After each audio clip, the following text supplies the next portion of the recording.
Mother Nature. Isn't Mother Nature? Isn't Mother Nature wonderful?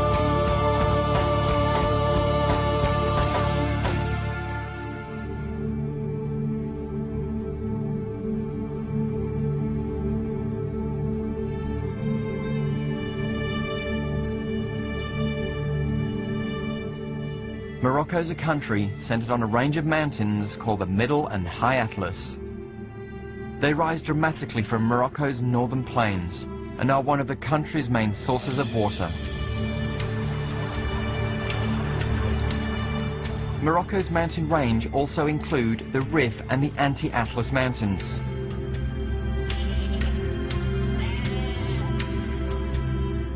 They begin way off to the east in Tunisia, then crossing neighbouring Algeria, sweeping right down the length of Morocco to the edge of the Great Sahara. I just spent 2 hours on a white knuckle ride through the Tizentast. It was certainly worth the view, but boy is it cold. From this vantage point, the views are certainly spectacular. You get a sense of the whole country spread out just beneath your feet. The Tizentast Pass is one of the only ways through these mountains. The roads up here are pretty good, about 5 mules wide. But from my angle, the road was never wide enough. In the midst of this inhospitable landscape lives one of the world's most hospitable tribes, the Berbers of the High Atlas. They live scattered throughout these ranges in small, often isolated villages. A short nip down to the corner shop in this part of the world can be a 5-hour walk. We're just driving up the mountain and picking up a few scenic shots along the way, and we bumped into this gentleman here, Hussein, who was wandering down the mountain, and Baba, our guide, got chatting and found out he'd been to do the shopping. What are these for? This is price for the first is for tea. You take the hot water and sugar and tea. It's good for some if you have problem in the body. And the second, this is with coffee. And this is with soup. With soup? Yes, yes. If you have some problem in intestine problem. Intestine problem? Yeah. And what else does he have in his bag? And you have, I think, what is this is oil. Oil? Yes. What kind of oil? It's from village. This is for his family. And you have ashad al-amas. Yes, zit and olive. Olive oil? Yes. And you have, this is denwell. Walnuts? Yes.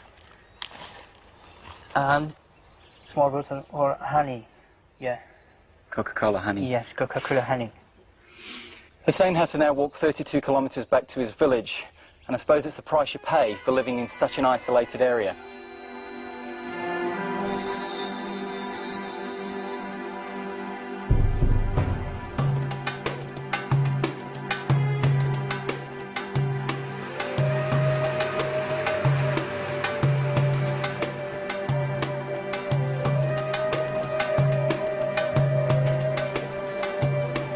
It's been a 5-hour journey to get here, and there's still a long climb ahead. We're in Imlil, the highest market town in the mountains. Even here, in this remote village, the old world meets the new. You can stop to watch the traditional Berber craftsmen at work, or walk a few paces up the road to send an email back home. The craftsman carves completely from memory, with symbols taught to him by his father. Islam was introduced to the Berbers in the 7th century, and these symbols are a blend of both Berber and Islamic motifs.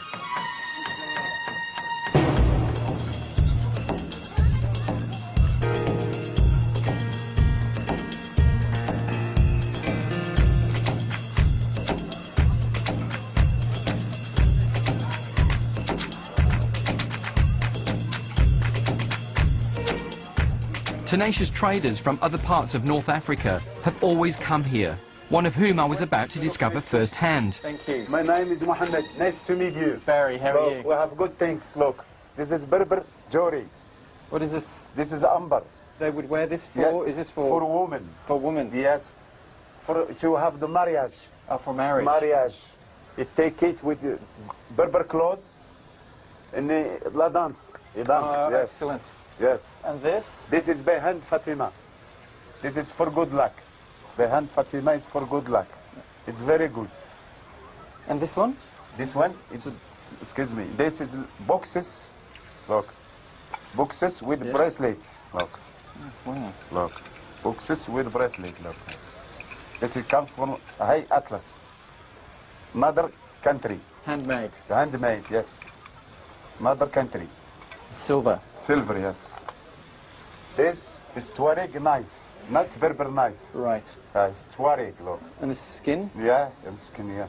It's Tuareg knife. And how long would it take to make something like this? This may be 2 months. 2 months. 2 months, yes.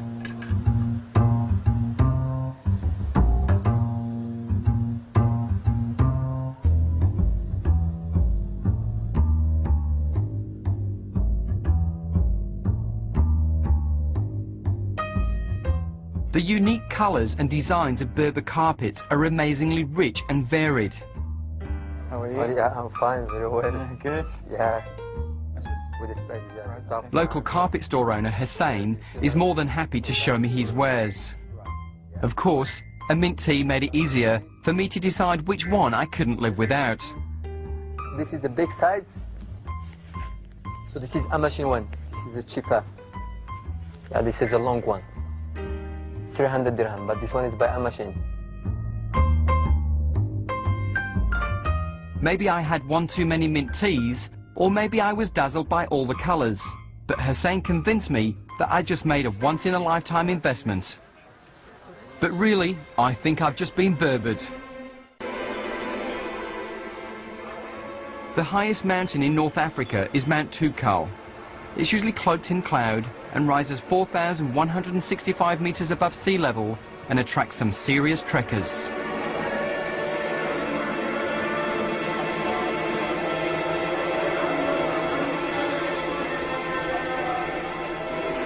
They come to scale the steep mule tracks and take in the incredible scenery.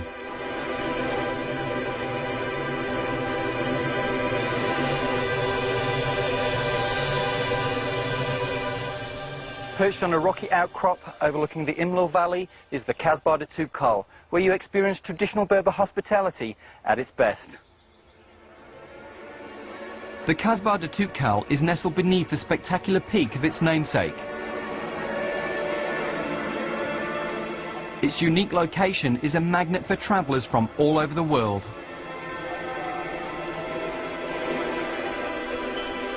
This will be our home for the next week. It has to be one of the most enchanting destinations on the planet.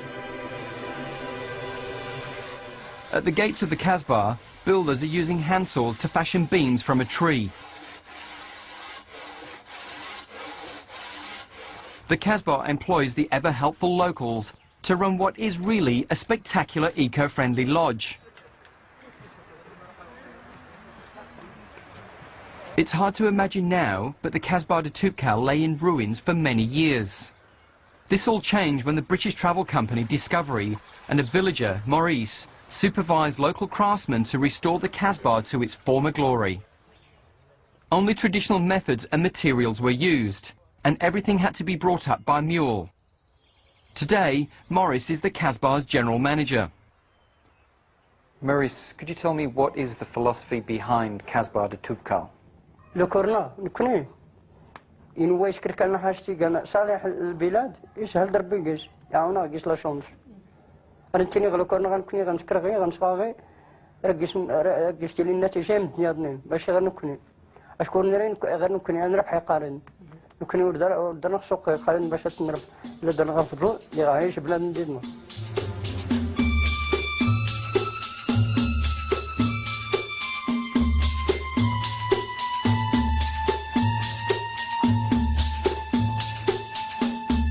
The food and accommodation is first rate.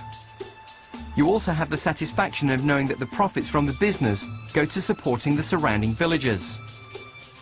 As well as providing local employment, in recent years they've purchased an ambulance and built a traditional hammam or bathhouse.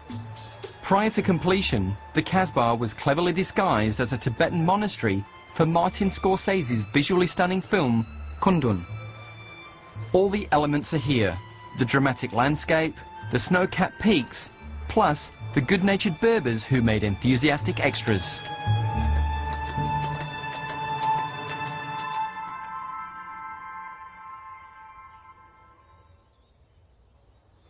But I'm not just here for the views. I want to experience traditional Berber life up close.